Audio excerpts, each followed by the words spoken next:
তোমাদের এই পেপারের পুরো সিলেবাসের উপর ভিত্তি করে গুরুত্বপূর্ণ প্রশ্নের সাজেশন 5 এবং 10 প্রায় 2 থেকে 3 মাস আগে আমি কিন্তু আপলোড করে দিয়েছি। আশা করি তোমরা সেটা দেখেছো এবং সেই প্রশ্নগুলি অনেকটাই তৈরি করে নিয়েছো এবং করছো। আজ আমরা দেখে নেব সেই সাজেশনের প্রশ্নগুলির মধ্যে যে গুরুত্বপূর্ণ প্রশ্ন ছিল সেগুলির মধ্যে থেকে অধিক গুরুত্বপূর্ণ বা সেই প্রশ্নগুলির মধ্যে থেকে মোস্ট ইম্পর্টেন্ট প্রশ্নগুলি যেগুলো আমি লাস্ট মিনিট সাজেশন হিসেবে তোমাদের সামনে তুলে ধরছি, বা তোমরা দেখে নাও কোন প্রশ্নগুলি সেগুলির মধ্যে থেকেও অধিক গুরুত্বপূর্ণ।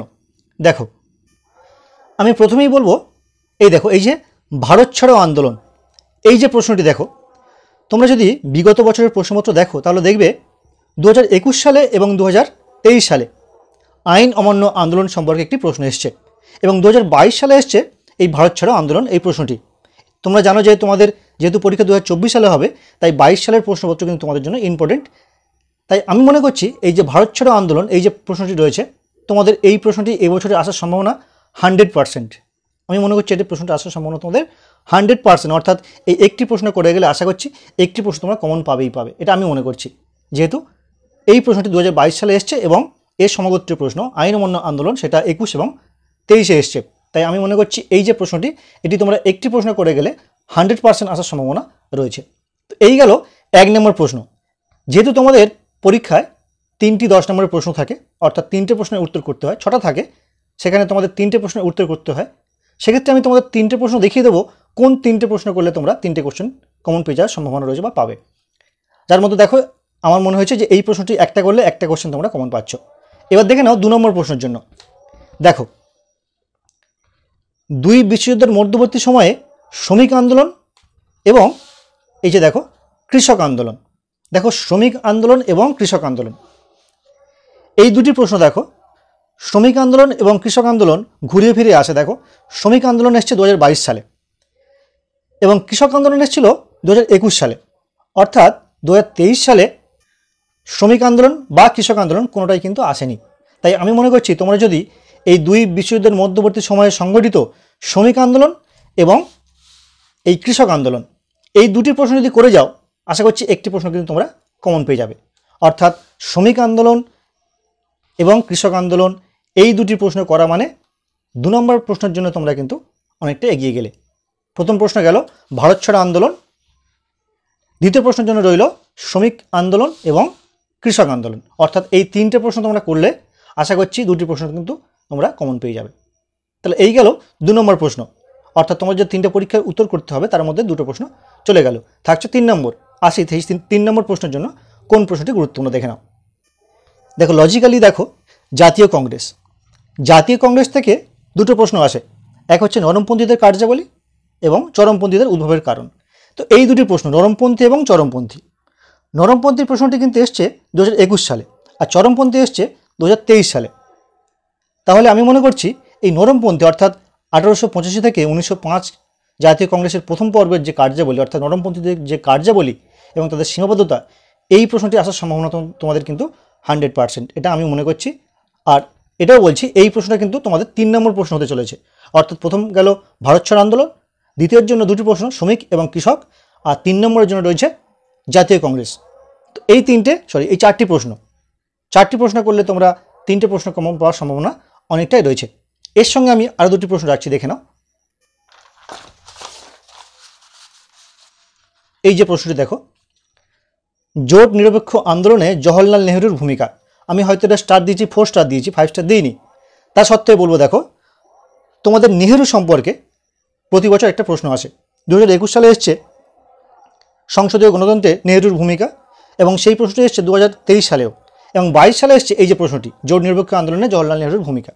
তাই আমি মনে করছি এই জওহরলাল নেহরুর ভূমিকা থেকে কিন্তু একটি প্রশ্ন আসবে। তাই তোমাদেরকে এই প্রশ্নটি অবশ্যই করতে বলবো, তোমরা এই প্রশ্নটি করো, কারণ এই প্রশ্নটি 22-এ এসছে এবং জওহরলাল নেহরু সম্বন্ধে প্রতি বছর একটা কোশ্চেন আসে।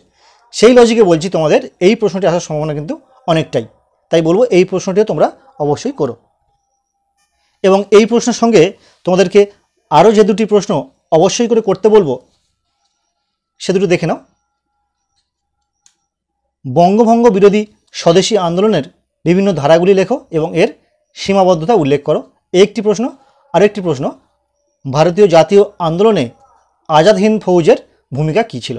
এই যে প্রশ্ন কটা বললাম তোমরা এই প্রশ্নগুলি অবশ্যই করো, আশা করছি অনেকটাই ফল পাবে। আরেকবার বলে দিচ্ছি কী কী প্রশ্নগুলি তোমরা অবশ্যই করবে। 1 নম্বর লিখে নাও, প্রথম প্রশ্ন হলো ভারত ছাড়ো আন্দোলন। দ্বিতীয় প্রশ্নের জন্য দুটি প্রশ্ন রেখেছি, শ্রমিক আন্দোলন এবং কৃষক আন্দোলন। 3 নম্বর প্রশ্ন জাতীয় কংগ্রেসের নরমপন্থীদের কার্যাবলী বা 85 থেকে 1905, এটা হচ্ছে 3 নম্বর প্রশ্ন। 4 নম্বর প্রশ্ন জোট নিরপেক্ষ আন্দোলনে জওহরলাল নেহরুর ভূমিকা। 5 প্রশ্ন বঙ্গভঙ্গ বিরোধী স্বদেশী আন্দোলন। আর 6 প্রশ্ন হচ্ছে ভারতীয় জাতীয় আন্দোলনে আজাদ হিন্দ ফৌজের ভূমিকা।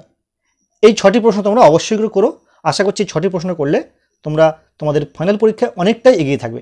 এবার দেখে নেব 5 নম্বরের জন্য গুরুত্বপূর্ণ সাজেশান। তো 5 নম্বরের জন্য যে প্রশ্নগুলি অবশ্যই করে তোমরা করবে সেগুলির মধ্যে দেখো, প্রথম দেখো চৌরি চৌরার ঘটনা। এই প্রশ্নটি কিন্তু অত্যন্ত গুরুত্বপূর্ণ প্রশ্ন, এটিকে ভাবছি আমি 100% ধরছি এটাকে। এর সঙ্গে আরও যে প্রশ্নগুলি দেখো 100% পড়ার সম্ভাবনা, সেগুলো হচ্ছে মুসলিম লীগের লাহোর অধিবেশন, এটিও 100% পড়ার সম্ভাবনা। তেলেঙ্গানা আন্দোলন, এটিও 100% পড়ার সম্ভাবনা। এবার দেখো এই যে প্রশ্নটা দেখো কংগ্রেসের নরমপন্থীদের সীমাবদ্ধতা।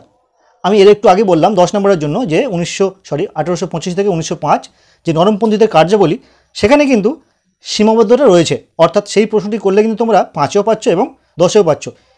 অর্থাৎ এই যে প্রশ্নটি কংগ্রেসের নরমপন্থী, এটা কিন্তু তোমরা পাবে হয় 10এ কিংবা 5-এ। 10এ পড়ার সম্ভাবনা রয়েছে, 5-এ তো রয়েছে, 10এ না পড়লেও কিন্তু 5-এ পড়ার সম্ভাবনা রয়েছে। অর্থাৎ এই প্রশ্নটি তোমরা অবশ্যই করে করো যাতে দুদিকেই কভার হয়। অর্থাৎ এই প্রশ্নটি কিন্তু অত্যন্ত গুরুত্বপূর্ণ। পরের প্রশ্ন দেখো 5-এর জন্য ওয়াহাবি আন্দোলনের প্রকৃতি, এটা কিন্তু 100% সম্ভাবনা। আরও একটি রয়েছে হোমরুল আন্দোলন সম্পর্কে টিকা লেখো, এটিও 100%। আরও দেখো মাউন্ট ব্যাটেন পরিকল্পনা, এটিও অত্যন্ত গুরুত্বপূর্ণ প্রশ্ন। স্বরাজ্য দল সম্পর্কে টিকা লেখো, এটি অত্যন্ত গুরুত্বপূর্ণ প্রশ্ন। দেখো এই কটা প্রশ্ন দিলাম, 1 2 3 4 কটা দেখো, 1টা 2টো 3টে 4টে 5টা 6টা। এই 6টি প্রশ্ন তোমরা কিন্তু অবশ্যই করো, সঙ্গে বড় প্রশ্ন তো রয়েছে। তো এই প্রসঙ্গে তোমাদের বলি, তোমাদের কিন্তু দেখো এই যে সিলেবাস এই যে সাজেশান, এই সাজেশান কিন্তু তোমাদের মূলত বিগত বছর প্রশ্নপত্র এবং পুরো সিলেবাসের উপর ভিত্তি করে করা ছিল সাজেশানগুলো।